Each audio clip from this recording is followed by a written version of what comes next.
శ్రీమాత్రే నమః. శ్రీ లలితా సహస్రనామ స్తోత్రం 5వ శ్లోకము.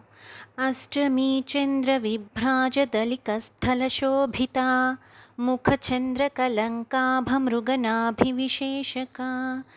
అష్టమి చంద్ర విభ్రాజ దళికస్థల శోభిత అంటే ఇక్కడ అమ్మవారి ముఖారవిందము, ఆ ముఖారవిందములో ఉన్నటువంటి నుదురు, దళిక స్థల అంటే నుదురు. ఆ నుదురు ఎలా ఉందంట ఇక్కడ అష్టమి నాడు ఉండేటువంటి చంద్రునిలా ప్రకాశిస్తుంది అని అర్థము. ఎంత చక్కగా వర్ణించారు కదా.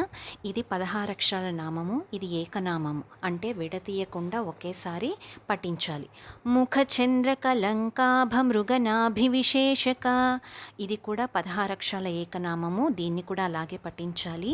ఎలాగైతే అమ్మవారి ముఖం అష్టమి చంద్రునిలా ప్రకాశిస్తుందని వర్ణించారో, చంద్రుని ముఖారవిందంలో ఎలాగైతే ఒక మచ్చ మనకు కనపడుతుందో అలాగే అమ్మవారి నుదురులో కూడా ఒక మచ్చ ఉంటుందంట.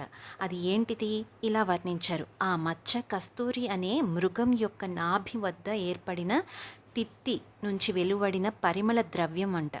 దానినే మనం కస్తూరి అని కూడా పిలుచుకుంటామంట. ఆ కస్తూరినే అమ్మవారి నుదుటిన తిలకంలాగా ధరించారంట. ఇలా ఎంతో అందంగా మనకు అమ్మవారి నుదురు, ఆ నుదురులో ఉన్నటువంటి తిలకాన్ని ఆ చంద్రునితో ఎంతో చక్కగా అష్టమి నాటి చంద్రునిలా పోల్చారు. శ్రీమాత్రే నమః.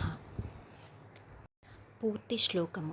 అష్టమి చంద్ర విభ్రాజదలికస్థల శోభిత ముఖచంద్ర కలంకాభమృగనాభివిశేషక.